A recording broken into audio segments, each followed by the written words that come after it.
21 डिसेंबरला काय होणार आहे माहितीये का? अर्थात कार्यकर्त्यांना माहीत असेल की नगरपालिका नगरपरिषदेच्या निवडणुकींचा गुलाल उधळला जाणार आहे. पण थांबा, अजून काहीतरी होणार आहे. कारण या दिवशी 10 तासांचा दिवस आणि 13 तासांची रात्र असणार आहे. जी 24 तासने आपल्या बातमीत ही माहिती दिली आहे.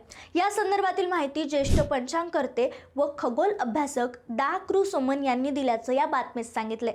यंदा 21 डिसेंबर रोजी रात्री 8:33 सूर्य मकर राशीत प्रवेश करणार आहे आणि सूर्य मकर राशीत प्रवेश करतो त्या दिवसापासून उत्तरायणास प्रारंभ होतो. त्यामुळे या दिवशी 10 तासांचा दिवस आणि 13 तासांची रात्र असणार आहे. या दिवसानंतर दिवस मोठे होऊ लागतील असंही सांगण्यात येते. शिवाय सूर्य उत्तरायणात प्रवेश करत दिवस वाढू लागण्याची खगोलीय घटना म्हणजे मकर संक्रांत आहे. पण या सणाबाबत समाजात असलेली संक्रांती अशुभ असते हा समज आहे तो पूर्णपणे चुकीचा असल्याचंही सोमन यांनी सांगितलंय.